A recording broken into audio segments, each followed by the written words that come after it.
Ser podcast. Hola, soy Bruno Alemán y esto es Play Fútbol, el podcast de fútbol internacional en el que te hablamos del juego. Cuando la Real Sociedad traspasó a Alexander Isak al Newcastle por 70 millones de euros en 2022, a la gran mayoría de analistas y periodistas nos pareció una operación bastante positiva para el club donostiarra. Primero, a nivel económico, fichas a un delantero prometedor en 2019 por 15 millones, se los pagas al Borussia Dortmund, le sacas partido casi 3 temporadas y lo vendes al Newcastle casi quintuplicando el precio de traspaso. Lo traspasan por 70 kilos, por tanto 55 millones de beneficio entre una operación y la otra, casi nada. Pero en lo futbolístico tampoco parecía un gran drama. Isak era buenísimo, era un delantero muy prometedor, pero no era un delantero perfecto cuando sale de la Real. Era muy completo, ya decimos, amenazaba el espacio con esa gran zancada, con velocidad y potencia. Era capaz de producir fútbol, de generar ocasiones ante defensas cerradas, con la movilidad, con la capacidad asociativa y también con esa magnífica interpretación del juego. Un delantero bastante autosuficiente a la hora de crear peligro, porque entre ese talento que tiene para regatear y la velocidad se las apañaba bastante bien él solo para generar peligro. Pero le faltaba una cosa esencial para tener el pack completo, para ser la versión premium de sí mismo. Le faltaba gol. Y no porque definiera mal ni le faltaran recursos a la hora de rematar. Lo que le faltaba era algo de mala leche, de agresividad en los duelos en el área, de hambre a la hora de ganarse su zona de remate. Y sus cifras, al menos en parte, así lo señalaban. En sus 3 años en España, en la Real Sociedad marcó 33 goles en 105 partidos de liga. Salía a gol cada 3 partidos en el campeonato nacional. Es verdad que es una cifra que no está mal. Pero queda lejos esa cifra de los 44 goles que lleva en Premier League en 70 partidos. Sale a bastante más de gol cada 2 partidos. Y su media ha crecido aún por encima de esa cifra en el último año natural, 2024, le ha sentado genial a Alexander Isak. ¿Qué ha pasado entre medias? ¿Qué ha ocurrido para que esto haya cambiado? Yo, viéndole y escuchando y leyendo sus declaraciones, creo que hay 2 palabras que son clave en Alexander Isak y en su cambio, en su metamorfosis, que serían madurez y ambición. Isak tiene ahora 25 años, es un jugador mucho más hecho y ha dado un paso al frente a nivel de ambición, como digo. Se le ve echarse al Newcastle a las espaldas en momentos complicados. Reconoce en entrevistas estar trabajando las facetas del juego en las que aún no es top, como el remate de cabeza.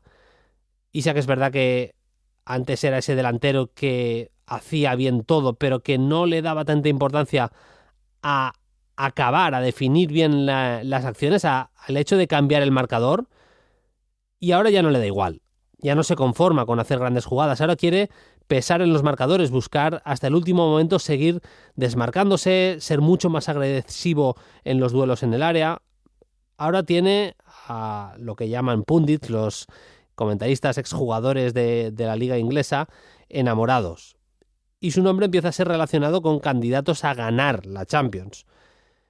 Yo no lo hubiera dicho nunca cuando fichó por el Newcastle en 2022, pero es bastante probable que le acabe saliendo barato al Newcastle. En la carrera de Alexander Isak, evolución rima con ambición. Empezamos.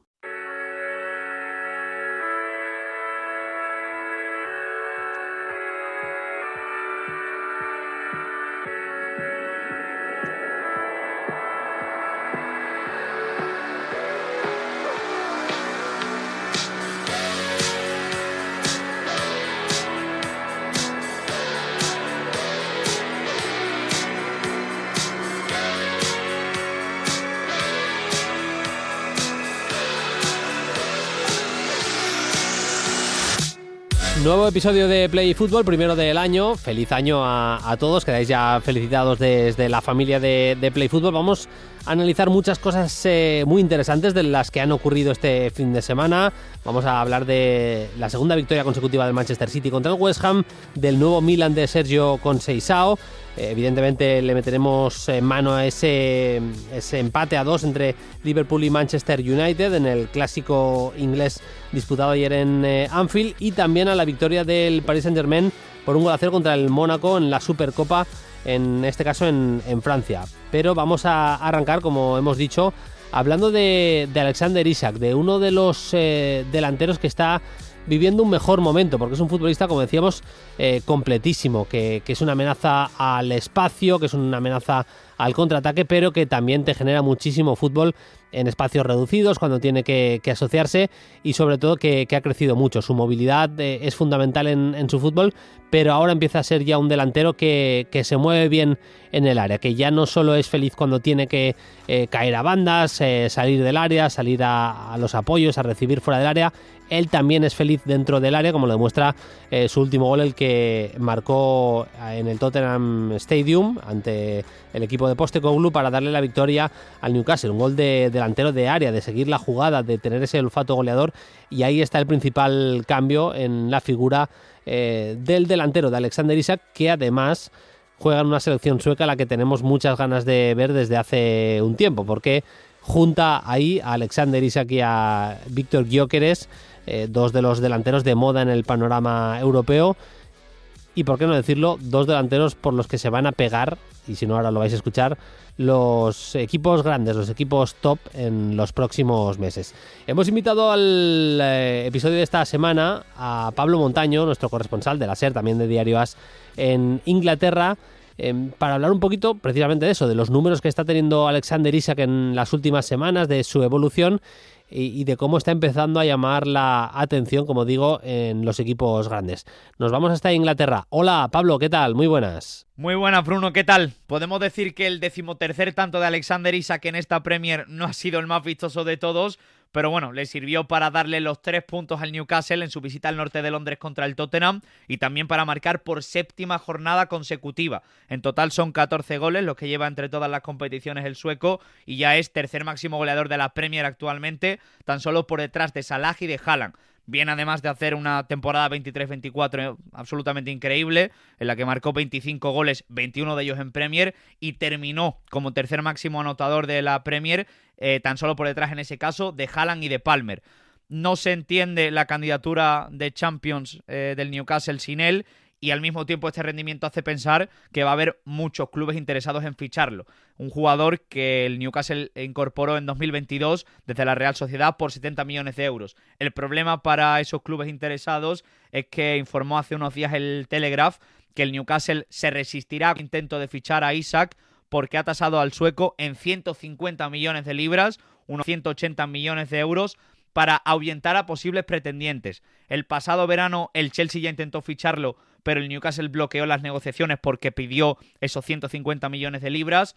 El Arsenal lleva tiempo interesado en Isak, pero dice el Telegraph que le costaría reunir el dinero necesario para entablar las conversaciones, y hay otros grandes clubes europeos como el Paris Saint-Germain, el Barcelona o el Real Madrid que tendrían apuntado su nombre en la agenda, además del Liverpool, que dice el Telegraph que si Mohamed Salah no consigue renovar su contrato, también podría ser Isak un sustituto para el egipcio en Anfield. Aún así, además de la millonada que están pidiendo, el Newcastle ya tiene pensado poner en marcha las negociaciones para ampliar el contrato del sueco, que a pesar de que tiene vinculación hasta 2028, quieren que siga muchos años más en St. James's Park. Es un proyecto ambicioso, gracias Pablo, el del Newcastle. Yo creo que es hasta cierto punto normal, con dinero metido ahí de Arabia Saudí, que quieran mantener a Alexander Isak. Todo lo que sea que salga Isak, yo creo que es un problema para su proyecto, porque te empieza a dibujar que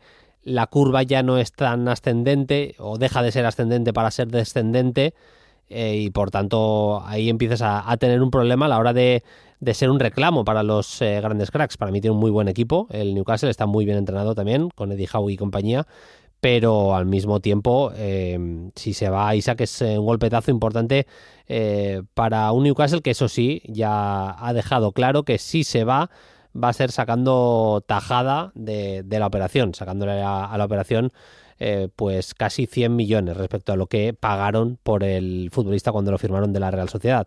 Hay un cambio muy evidente en Alexander Isak, que podría haberse conformado con lo que ya era, que era un jugador de fútbol maravilloso, fantástico, cuando ya estaba en la Real, con esa capacidad para asociarse, esa movilidad, esa capacidad para interpretar el juego, que yo creo que es lo que le hace más especial. Pero es que manteniendo absolutamente todo eso, porque no ha perdido nada de eso, es más, lo ha mejorado, ha ido creciendo en acciones acumuladas durante los partidos, en la capacidad de entendimiento, incluso a la hora de amenazar al contraataque con esa zancada. Creo que es un jugador más voraz ahora mismo, pero donde estaba su margen de mejora más importante era dentro del área, y así lo está demostrando. Es que está marcando jornada sí, jornada también en las últimas semanas. Su 2024 es formidable. Y esa es la clave. Él no se ha querido conformar, él no ha querido ser solo ese jugadorazo que ya era cuando salió de la Real Sociedad, sino que quería ser mucho más. Y ahora mismo es el delantero, para mí, de un candidato a ganar la Champions, así de claro. Ya habéis oído los equipos para los que empieza a sonar. Vamos a hablar de cómo puede ser su encaje, a qué equipo le hace más falta, de los que hemos nombrado, y de muchas cosas más, con Paquillo Mariscal, al que ya saludo. Hola Paquillo, ¿qué tal? Muy buenas. Hola Bruno, feliz año nuevo a todos y nada, con ganas de hablar contigo de Isak y de lo que me proponga. Eso te iba a decir, que enseguida vamos con Isak, hablaremos del Manchester City semi-renacido, hablaremos del nuevo Milan de Conceição, pero lo primero, a ver, estamos grabando esto antes de que hayan pasado los Reyes, así que no sabemos hasta qué punto nos hemos portado bien, Paquillo, ni tú ni yo esta temporada, este año, porque todavía no hemos tenido los regalos de sus majestades. Hombre, pues la verdad yo creo que nos hemos portado mejor de lo que podíamos pensar, Bruno, probablemente el 6 de enero del 2024, pero bueno, sí, la semana que viene si quieres hacemos un minutito de lo que nos han traído los Reyes. Hacemos recuento la semana que viene de los enseres recibidos hechos en acopio en este 6 de enero de 2025. Paquillo, vamos al lío. Se ha hablado, vamos enseguida con el Manchester City y el Milan, con lo que ha pasado este fin de semana, repasaremos los resultados más importantes, pero 150 millones de libras pide el Newcastle. Yo creo que es normal que quieran pedir una cifra alta, son casi 180 millones de euros. A mí me parece un poquito exagerado, aunque me parece un jugador brutal, Alexander Isak, y se le ha vinculado con varios equipos. Te los tiro así un poco al vuelo. No sé cuál crees que necesitaría más ahora mismo a Alexander Isak, en cuál encajaría mejor. Mira, sin ser exactamente clubes que ahora mismo estén dispuestos a ficharlo, pero por lo que nos decía Montaño, por esa información del Telegraph, se le ha relacionado con el Chelsea, con el Arsenal, con el Paris Saint-Germain, Barça, Madrid y Liverpool. 3 de Inglaterra, Chelsea, Arsenal y Liverpool, 1 de la Liga Francesa, el PSG, y Barça y Madrid. ¿A quién crees que le haría más falta ahora mismo? A ver, yo creo que por estilo de juego encajaría, a mí me encaja muy bien en el Arsenal y en el Real Madrid. Evidentemente el Real Madrid necesita un 9 rematador, más allá de que, bueno, de que Mbappé vaya cogiendo el tono y pues llegar a una cifra parecida a las que tenía en París, pero por el perfil de jugador que es Isak, que es un rematador puro que te va a sumar cifras, como comentaba nuestro compañero Pablo Montaño. Ya la temporada pasada son 13 goles en Premier este curso, pero también porque es un perfil de delantero que engaña mucho, ¿no? Es medio tipo Benzema, tipo Firmino, que puede jugar muy bien fuera del área, a pesar de ser 1,92 de altura, pero es muy plástico, muy elástico y sobre todo que se benefician mucho los extremos. Y en el Arsenal, con gente como Martinelli, Trossard, Osaka, y en el Real Madrid, evidentemente con los Vinicius, Mbappé, etcétera, creo que podría beneficiar no solamente lo que aportaría él individualmente, sino al colectivo en general. Sí, yo creo que es el salto de calidad que le falta al Arsenal. Pero claro, aquí hay varias incógnitas. Si vamos uno por uno, equipo por equipo, a mí me parece mejor delantero que Nico Jackson. Alexander Isak me parece mejor futbolista, a pesar de que está cuajando una temporada increíble, Nico Jackson en el Chelsea, así que creo que sería titular en todos los equipos que hemos citado. Creo incluso también que en el Liverpool podría ser perfectamente titular, pasando Luis Díaz, que viene siendo el 9 en las últimas semanas, a la izquierda, aunque me está gustando bastante el colombiano jugando de 9 o falso 9. Lo que decía, en el Arsenal para mí encaja directo porque es un delantero que se asocia, que haría buena pareja ahí con Ødegaard y que se beneficiaría de los extremos. Para mí el PSG necesita un delantero centro como el Comer y un perfil Isaac a Luis Enrique le iría de vicio, por lo que decíamos de que es capaz de asociarse fuera del área y demás. El Barça tiene que resolver el futuro, el post-Lewandowski, qué va a hacer, quién va a ser su 9, cómo va a jugar sin Lewandowski a partir de, bueno, no sé cuánto le queda, pero igual en la élite al polaco le debe quedar máximo temporada y media, como máximo, así que en algún momento tendrá que acometer ese futuro de la plaza de 9 el Barça, y en el caso del Real Madrid yo solo lo vería si uno de los dos, si Mbappé o bien Vinicius, salían del equipo. ¿Podrían jugar los tres juntos? Podrían, jugando Mbappé casi de segundo punta, Isaac más de referencia y Vinicius en la izquierda, pero no sé si sería meter demasiado atacante puro en un ataque y te falta un perfil claramente para la derecha. Pero bueno, yo creo que en el caso de que alguno de los dos saliera sería, eso sí, una muy buena opción la de Isaac para el Real Madrid. Vamos con más temas, Paquillo, si te parece. El Manchester City ganó su partido contra el West Ham por 4-1. Decía Guardiola después del partido que no le había gustado cómo jugó su equipo, y estoy en parte bastante de acuerdo, ahora sí que lo analizaremos, pero también digo que si algo necesita el Manchester City ahora es mucho más ganar que jugar bien.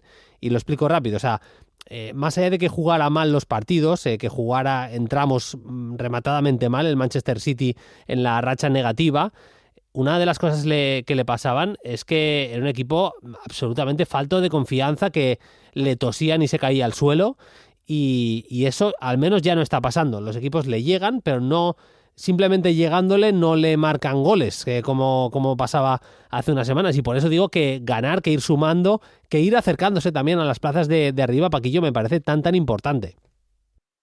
Sí, yo creo que es lo más importante. Entiendo a Guardiola, que al final es esclavo de su propia propuesta o su mensaje, ¿no? Y a él no está contento jamás si su equipo no juega lo que quiere, pero creo que evidentemente la situación del club exige y demanda resultados, más allá de que sea un 0-1, un 1-0 en el minuto 93 con un remate de mala manera en Escorzo. Los puntos son necesarios porque, bueno, si la Premier parece inalcanzable, sobre todo la imagen que venían dando, tú lo has dicho muy bien, Bruno, era mandíbula de cristal. El más mínimo golpe en un partido, da igual la situación, el contexto, el lugar, el minuto, se caían, y eso es un equipo que es verdad que quizás no estén preparados mentalmente porque siempre ha sido jugadores, una plantilla, un sistema dominador y que muy pocas veces tenían que ir a remolque en el marcador, pero lo hemos visto otras temporadas que eran capaces de dar la vuelta a la tortilla por mera calidad y por un estado de confianza. Y es verdad que estoy en parte también de acuerdo con Guardiola, pero yo creo que tampoco fue un City brillante, pero que sí al menos mostró esa, pues, dominio en las dos áreas, que al final es lo que necesitaban, ¿no? Sí, yo creo que le corrieron mucho al Manchester City. Hubo tramos con 0-0, con 1-0 incluso, en los que el West Ham de Lopetegui para mí mereció claramente el empate. En el cómputo global, si miramos el partido completo, sí que fue un buen partido del City. Yo creo, Paquillo, que ha nacido una sociedad que veremos hasta dónde llega, pero que de momento para el aficionado del City es ilusionante, que es la formada por Savinho y Erling Haaland. En los dos últimos partidos, que son las dos victorias seguidas que ha conseguido el Manchester City, que no lo conseguía desde octubre, 3 asistencias de Savinho, las 3 han ido a parar a goles de Erling Haaland, y además con goles distintos. Es verdad que en el anterior partido es un centro que remata Haaland, en este también hay un centro y un gol de cabeza, que es el primero. La asistencia es un pase al segundo palo que es buenísimo. Es verdad que Areola puede estar mejor, pero el pase de Savinho es muy bueno. Pero también hay una conducción de las que ya hacía el año pasado con el Girona, partiendo desde la izquierda. Savinho se pone a conducir, cae algo a la zona central y mete un pase más de media punta que de extremo al desmarque de Haaland, que es muy bueno, y la picadita del noruego que acaba en gol. Yo creo que es una sociedad interesante, y qué bien le está sentando al City poner a Savinho en la izquierda, que curiosamente parecía que hace un par de años podía ser un perfil claramente de extremo, siempre jugando a banda cambiada, tipo Mahrez y demás, pero a mí me parece más productivo todavía en la izquierda, porque centra muy bien y porque también es capaz de conducir hacia adentro y ser productivo a pesar de no estar encarado a la policía, iba a decir, a la portería con su pierna hábil. Me parece que Savinho es mejor por la izquierda, claramente. Sí. Hablando de simplificar cosas, ¿no? Que creo que Guardiola, bueno, pues a pesar de que no lo reconozca claramente y no esté contento, Al final, bueno, pues no solamente ese centro lateral, ¿no? A pie natural que está encontrando Savinho, no solamente los goles que tú comentabas, sino también muchos centros que está metiendo al área con esa tensión y esa precisión que acostumbra, que tampoco han acabado en gol, pero generan peligro, que tampoco tenían mucha amenaza el City. No que no fuese capaz de materializarla, sino que no llegaban a amenazarla este último tramo de racha negativa. A mí me parece un jugador que, bueno, que ya demostró en el Girona, que consigan COP en la derecha, es de los pocos extremos a pie natural que rinden mejor ahí. Estamos acostumbrados en la era de los últimos 20 años de extremos a pie cambiado, tú lo has comentado. Incluso el City con Riyad Mahrez ha rendido muy bien así, o con el propio Phil Foden, ¿no? Que jugó este partido tirado a la derecha.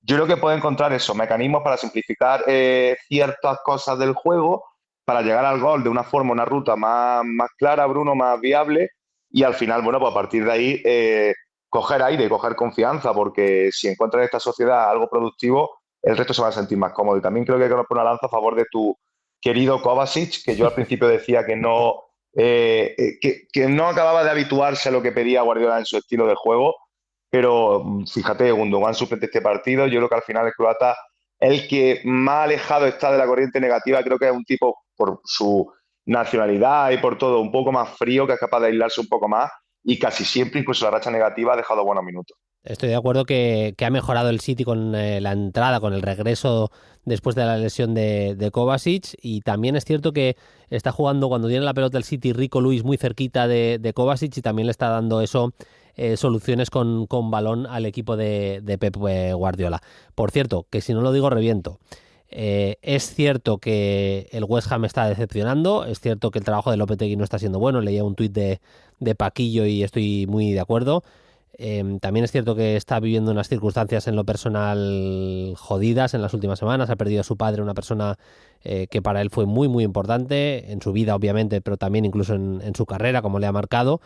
Esto no tiene que ser igual a que le mantengan en el cargo para siempre, evidentemente, porque no va de eso el fútbol, obviamente. Pero ya estoy bastante cansado de los entrenadores que se dejan ver en los palcos de los equipos que tienen al entrenador pendiente de un hilo, ¿no? O sea, va Moyes al campo al Etihad, al campo del City, a ver el partido del West Ham, como diciendo, que yo puedo volver, que estoy disponible para volver al West Ham. Te lo prometo, que, o sea, es que es algo que me revienta, porque es que es claramente por eso, porque tú podrías pedirle perfectamente al Manchester City un palco privado, que yo creo que Moyes debe tener dinero como para pagarse un palco privado del Etihad un día, y esconderse y seguir viendo al equipo que él quiere entrenar, que creo que es el West Ham, y que nadie le moleste y que las cámaras no le enfoquen y demás. Pero no, tienen que, además de todo, enseñar palmito, ¿no? La verdad es que me parece bastante patético, lo digo como realmente lo pienso. No me quiero cebar con Moyes, porque lo hacen todos los entrenadores en España. En segunda división es una de las cosas más típicas que hay. Yo entiendo que es una manera también de moverse, los representantes deben influir para que los entrenadores hagan esto, pero si no lo digo reviento, es que me parece lamentable. Con una persona ahí sufriendo por su puesto de trabajo, estar aquí diciendo que yo estoy a la cola, que cuando queráis estoy disponible. Nunca me ha gustado y ya ha llevado tanto tiempo siendo algo normal que me parece que alguien lo tenía que decir, vaya. Nada, vamos rápidamente con el último tema, porque además Paquillo está liado con el tema de los Reyes. Vamos con el Milan de Conceição, que le ganó a la Juve en la semifinal de la Supercopa de Italia. Hoy lunes va a jugar la final. La final además contra el Inter. Yo creo que en ese partido no es favorito el Milan, pero si algo podemos decir es que fue un equipo otra vez competitivo. Yo no creo que jugara mucho mejor que la Juve, pero sí que vimos un equipo competitivo y con algunos rasgos distintos. Sí, yo creo, bueno, yo creo que esa es la palabra, Bruno. El Porto de Conceição, por encima de cualquier otra cosa, otro aspecto, era competitivo. Lo vimos sobre todo muchísimos años en la Champions, que siempre, bueno, al final el nivel del rival lo hacía quedarse fuera en rondas previas. En rondas previas quiero decir que no ha alcanzado una semifinal o nada así importante, pero era un equipo rocoso, duro, con la idea muy clara. Y es verdad que solamente, no digo que fuese superior, porque creo que la primera mitad a la Juve le dio un baño, no sé si un baño, pero fue francamente superior a un Milan que no sabía un poco llevar a cabo quizás todo lo que había entrenado con Conceição, pero la segunda parte se repuso mentalmente. Yo creo que Conceição también tiene que ser un tipo duro a nivel vestuario, de mentalizar lo suyo de que eso era capaz, era viable darle la vuelta. Y me gustó porque tácticamente, bueno, la inclusión de un tercer centrocampista, es verdad que Reinders jugó en muchos momentos en el tema de la presión casi a la altura del punta, que era Morata, el tema de que jugase, verdad que no estaba ni Chukwueze ni Leao, pero jugó Jiménez, también un perfil para abrir mucho el campo y alternar con Teo Hernández, presión alta, intentando salir por fuera casi siempre, y también con ese no pragmatismo, pero sabemos que el equipo de Conceição se construyen desde atrás y luego pues juego directo contra golpear. Yo creo que el Milan quizás necesite, más allá de que Conceição me parece mejor técnico que Fonseca, particularmente, una opinión personal, pero creo que lo es, un aire así un poquito más de pasito atrás y salir a correr, porque creo que le faltan, se vio con Fonseca, mimbres, piezas para ser un equipo tan asociativo como pretendía el técnico, ¿no? Es que no tiene una plantilla con tantísimos jugadores tan diferenciales, creo, como para ser súper ofensivo y así medirse a equipos especialmente como el Inter. Yo creo que el Inter es la única plantilla que es clarísimamente superior a la del Milan. Luego a partir de ahí podemos discutir, pero a mí Mañán me parece un porterazo, Teo me parece un lateral impresionante, creo que Reinders es un jugadorazo ahí en el centro del campo. Leao es muy irregular, pero es un futbolista también impresionante. Bueno, creo que tiene algunas piezas en lo individual muy buenas, luego tiene una plantilla bastante descompensada, esa es la verdad, pero creo que para medirse sobre todo equipos iguales o superiores, es más un equipo de contraataque que te puede hacer algo más daño siendo un poquito más ordenado atrás que lo contrario. Atención al nombre de Jiménez, del chaval español, jugó casi de extremo porque no estaba Rafael Leao, lo cambiaron en el 60 por Tammy Abraham, pero Alex Jiménez tiene muy buena pinta. Algún día hablaremos de él, con gente que le conoce perfectamente. Estuvo en el Milan de Youth League del año pasado, que llegó hasta la final de la competición y es un hombre a tener muy, muy en cuenta. Marcó Pulisic de penalti y luego tiene bastante suerte en la acción del gol que culmina la remontada. Es una subida de Emerson por la derecha, un centro que toca en Gatti y acaba entrando, pero primer partido, primera victoria. Jugó con Mañán en la portería, defensa de 4 para Emerson, Tomori, Thiaw y Teo, con dos perfiles un poquito más de base de la jugada, Fofana y Ben Nacer, y como decía Paquillo, Reinders casi en una tercera altura, casi en el centro del campo / delantera y cerquita de Morata, especialmente en la presión sí que era un 4-4-2 en el que Reinders estaba al ladito de Morata, para la izquierda Alex Jiménez, para la derecha Christian Pulisic, y así acabó el Milan ganando por 1-2 a la Juve. Eso sí, Paquillo, en la final contra el Inter, no sé si lo ves como yo, para mí favorito el equipo de Simone Inzaghi, que parece, viendo el equipo en las últimas semanas, resultados y sobre todo el desempeño de los partidos, parece que ha puesto la directa, que ha entrado en modo avión y que casi le da igual lo que pase fuera de la nave, que ellos van sumando victorias y siendo sólidos, ¿eh? Totalmente, yo creo que el Inter, a ver, está Atalanta ahí en el titular que te voy a dar, pero para mí junto con el Liverpool el equipo más en forma de Europa. Yo creo que el Inter encima con el pozo, ¿no? De llevar ya un tiempo, no solamente con Inzaghi, sino que cabe recordar, creo que siempre cabe recordar la figura de Antonio Conte, al menos para mí, Bruno, y cabe recordar que dejó las bases de un equipo campeón y luego Inzaghi ya lo llevó a la máxima élite con esa final de Champions perdida, etcétera. Yo creo que es muy favorito, pero creo que de verdad Conceição va a permitir que cambie un poco el tono el Milan y pueda ser un equipo un poquito más competitivo, que creo que, como tú resumías, faltan cosas en la plantilla, pero creo que había cosas que Fonseca no estaba siendo capaz de sacar lo máximo de ellas. Paquillo, esta semana te libras. Voy a contestar yo solo a las preguntas de los siguientes porque vamos ahí mal de tiempo para que puedas acabar de recoger todos los regalos que te dejan los Reyes y demás, pero la semana que viene no te libras, porque hay preguntas esta semana bastante chungas que me voy a tener que comer yo, pero la semana que viene no tendré piedad. Las más chungas serán para ti, que lo sepas. Dicho que era, Bruno, apúntala y le pone un tic verde para Paco y ya la semana que viene yo te las contesto. Señor Mariscal, que tenga usted unos felices Reyes, un abrazo y la semana que viene más. Hasta la próxima. Igualmente, Bruno, un abrazo. Chao, chao. Del resto de la jornada, de lo que más me ha llamado la atención, es empate a 2 entre Liverpool y Manchester United, partido loco en la segunda parte. Se adelanta el Manchester United con un golazo de Lisandro Martínez. Remonta el Liverpool con un gran gol de Cody Gakpo, que está en un muy buen momento de forma, y otra vez de penalti, pero vuelve a marcar Mohamed Salah. Y cuando casi ya nadie lo esperaba, empata Amad Diallo, que también...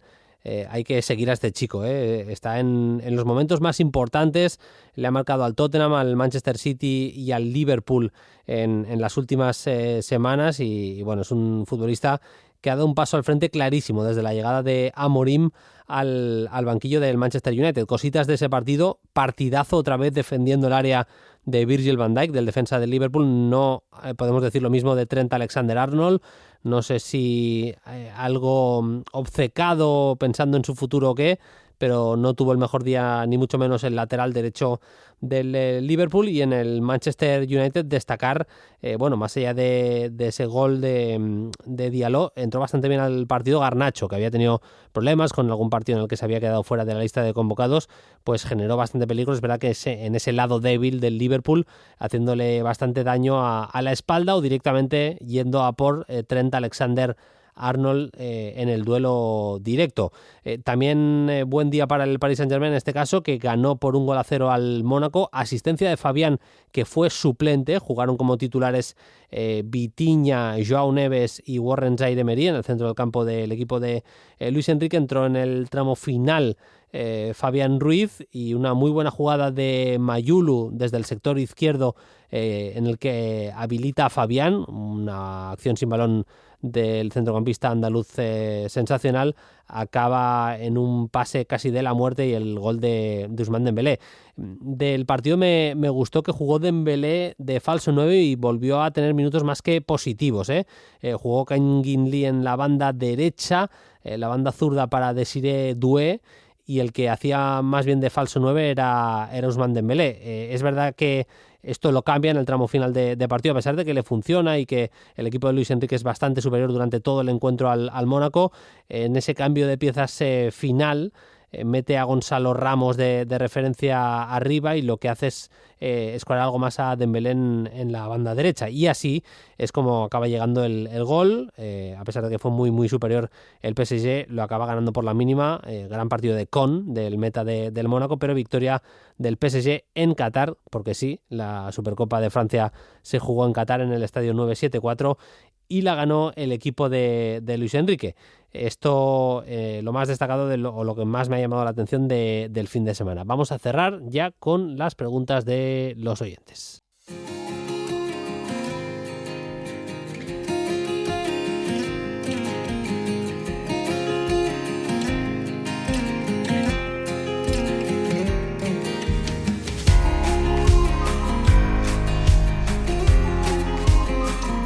Cerramos el primer episodio de la temporada, como os acabamos de decir, con las preguntas de los oyentes, contestando a lo que nos vais preguntando. Ya sabéis que tenéis dos canales de comunicación con nosotros, a través de X, lo que antes llamábamos Twitter, @playfutbol, nos dejáis ahí vuestra pregunta, o también en los comentarios de iVoox. Bueno, aprovecho para decirlo, ya sabéis que nos podéis seguir en cualquiera de las plataformas, darnos like, encender la campanita y tener el aviso cada vez que salga Play Fútbol. Yo creo que es lo más cómodo para cada lunes estar atento y conocer cositas nuevas del fútbol internacional. Eso por una parte, y luego también que tenemos las redes sociales. Estamos en @playfutbol en Twitter, y ahí también nos podéis seguir. Con todo el cariño que nos dais, pues somos súper felices. En iVoox, precisamente en los comentarios de iVoox, nos dejaba algunas preguntas Óscar, algunas interesantes. Dice: hola Bruno, hola Paquillo. Como deja varias, pues y son interesantes, las voy a leer un poquito a poquito. Dice: ¿qué os parece el formato? ¿Os gusta más el formato de 4 equipos o preferís el antiguo? Ahora que se acerca la Supercopa de España, tengo varias preguntas para vosotros. Pues bien, a mí me gusta, por gustarme, me gusta más el formato actual. Le das opción al que queda segundo y se queda fastidiado por haber perdido la Copa de jugar otro torneo, jugarse un título, que muchas veces, como es este año, que fue el Mallorca, pues no es un equipo que esté muy habituado a ganar títulos cada temporada, y por tanto tiene un aliciente más su campaña. Y también le das la opción al que queda segundo en liga de resarcirse un poquito y tener esa opción de ganar un título. Como atractivo, como amante del fútbol, me parece más bonito, más atractivo el formato actual de la Supercopa. Esa es la verdad, pero igual creo que se podría hacer a un partido y descargar algo el calendario, que de alguna manera tenemos que empezar entre todos a remar para descargar el calendario. Nos dice Óscar: personalmente me gusta bastante este formato, pero cambiaría algunas cosas. Cambiaría el campeón de segunda y al campeón de primera ref por el segundo de liga y el subcampeón de copa. Es decir, Óscar lo que haría sería poner al campeón de la segunda división y al que gane la primera ref en la Supercopa. A ver, creo que es así romántico y que podría quedar guay, pero al mismo tiempo me parece... no sé, no me acaba de parecer del todo justo. Yo creo que ya meter a los que quedan segundos en Copa y en la Liga me parece un poco patillero con el espíritu, vamos a decir, del formato, porque una Supercopa al final lo que hace es medir a los campeones. Claro, medir a los campeones, pero medir a los campeones de la élite, no medir a los campeones de la segunda categoría y de la primera ref. Sería atractivo, molaría bastante, te lo reconozco, pero me parece que sería apartarse un poquito de lo que es el espíritu. Nos envía saludos Óscar desde Caen, Normandía, pues te devolvemos los saludos y te agradecemos tus palabras, Óscar. Otro comentario también en iVoox, y con esto vamos a ir cerrando porque vienen los Reyes y se nos hace tarde. Dice: hola chicos, he leído que el City quiere a Kusanov del Lens. Es la primera vez que leo su nombre. ¿Qué me podríais contar de él? Gracias. Pues Kusanov es un central uzbeco de tan solo 20 años. Lo firmó, si no me equivoco, es justo hace un año, en el mercado de invierno, pero del año pasado lo firma el Lens, lo firma por 100.000 euros. Creo que lo saca por esa cantidad, no llega ni siquiera al 1.000.000 de euros. Y ahora mismo es un jugador súper consolidado. No juega ayer con el Lens porque estaba sancionado contra el Toulouse. Parece que todo apunta a que ya hay alguna oferta importante y que la intención del Lens es sacar dinero por él este verano, pero bueno, va a salir seguramente con el mejor postor. Es un central un poquito a la antigua. Central marcador, de los que anticipa muy bien, una lapa, buen corrector también, bastante rapidito. No es que sea buenísimo con balón, no me parece en eso que sea top, pero bueno, ahí tiene margen de mejora, evidentemente, tan solo 20 años. Sí que me gusta bastante cómo desplaza en largo, el pase en largo me parece muy bueno, pero le queda mejorar en cuanto a conducción, filtrar pases y demás. Yo creo que ahí tiene un margen de mejora importante. Me parece, insisto, que defensivamente, si hablamos de lo que sería el arte de defender, Kusanov, Abdukodir, que se llama así el chaval, Kusanov, me parece uno de los jugadores interesantes, uno de los jugadores a los que estar atentos en este tramo del mercado y ir siguiendo también su fútbol.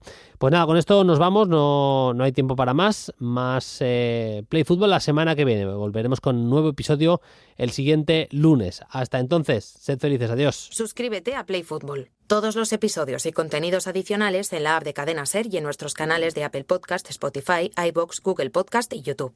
Disponible los lunes a las 10 de la mañana. Cadena Ser.